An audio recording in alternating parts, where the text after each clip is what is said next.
They asked me I could write a book about the way you walk and whisper. Pour l'actualité culturelle en région, Sarah Deraguet s'est déplacée jusqu'à Chanceau-Près-Loche. Ah, vous ne connaissez pas? Ben, c'est en Indre-et-Loire. Et ce rendez-vous littéraire a lieu depuis 21 ans maintenant. Oui, c'est la 21e édition. Le roi de la forêt, c'est Gonzague Saint-Brice. Il a lancé la forêt des livres. Alors, on appelle ça le Woodstock de la littérature. Vous savez, les Américains, un jour, ont appelé cet événement le Woodstock de la littérature parce qu'il y a 60 000 personnes à peu près qui viennent le dernier dimanche du mois d'août pour rencontrer leurs auteurs favoris, etc. Alors on disait jusqu'à maintenant c'était 60 000, ça suffisait pour qu'on appelle ça le Woodstock littéraire. C'est passé à 70 000 cette année.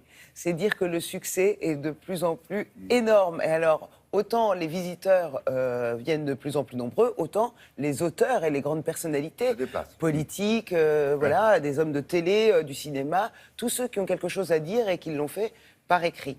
Alors, on a rencontré Roman Polanski, on a rencontré Smaïn, qui écrit maintenant des contes qui sont mis en musique avec un orchestre. Et c'est formidable, c'est beau ce qu'il fait. Et on se posait la question, est-ce qu'on est obligé d'être dans des cadres? Voilà, quand on est acteur, on n'a pas le droit d'écrire un livre. Quand on est humoriste, on n'a pas le droit d'écrire des choses. Qui le dit? Si c'est un critique parisien, il vous dit non, on n'a pas le droit. Voilà, c'est ça. Mais souvent, on dit on n'a pas le droit. C'est-à-dire que dès que vous changez de carré, ça ne va pas et on se méfie. Pourtant, notamment, on a rencontré Roman Polanski. Lui, il vient de recevoir à la Forêt des Livres le prix de l'autobiographie. Il y a une réédition de son livre. Il a fait quelques modifications et quelques rajouts. Et il nous explique pourquoi ce livre sort. Écoutez.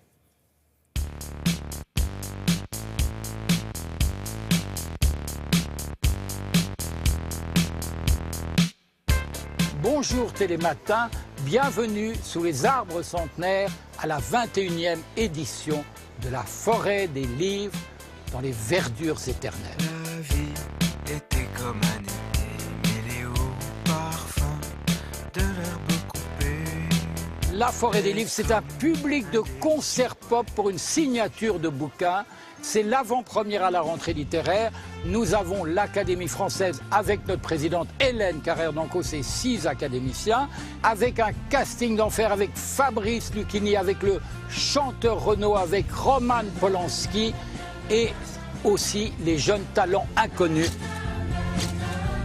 C'est-à-dire qu'ici, on détecte les talents de la rentrée littéraire et j'ai voulu que la rentrée littéraire ne soit pas parisienne, qu'elle n'ait pas lieu à Saint-Germain-des-Prés, mais à Chanceau-Près-Loche.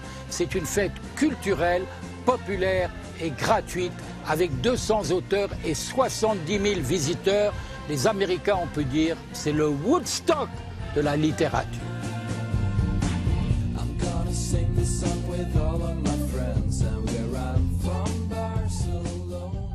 Qu'est-ce que ça fait de recevoir un prix littéraire? Ça fait toujours plaisir. Un prix littéraire, je ne suis pas habitué parce que je ne suis pas écrivain, en fait.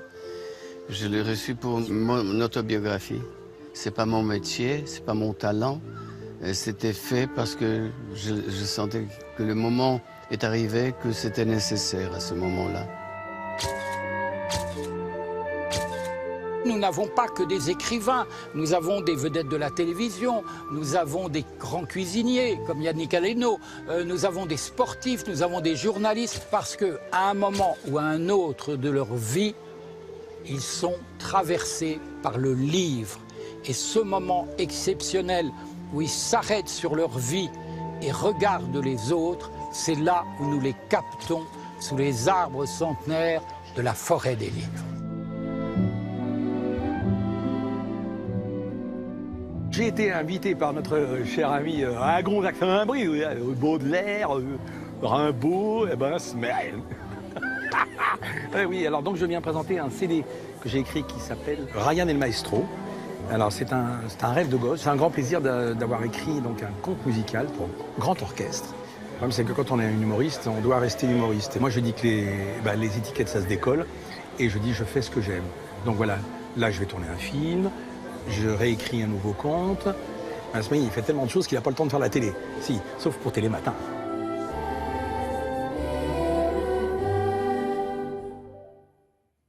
Quel endroit?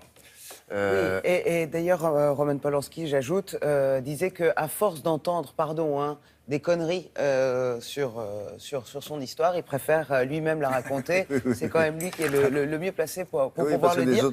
les autobiographies de Polanski, il y en a eu pas mal, sauf Ouais. que c'est pas lui qui les a Oui, c'est écrites. ça. Mais à part ça, ça va. En plastique, des imitations. Voilà, donc je vous rappelle que c'est le dernier dimanche du mois. Oui, bon, on en Découvrez en CD les contes de Smaïn, relisez Roman de Polanski et, Et- faites et- un gros bisou et tous tous à les autres- Gonzague Saint-Brice. et tous les autres dont Et on tous a- les autres, dont Lucchini, dont le Dont- succès dont de on a Renaud parlé. aussi, je Oui, voulais oui, vous on- dire. on- Un succès énorme. Renaud qui s'était déplacé, s'il avait des doutes sur sa popularité, il a été complètement rassuré. Voilà, il y a énormément de gens qui sont venus juste pour voir Renaud. Eux aussi. Merci Sarah.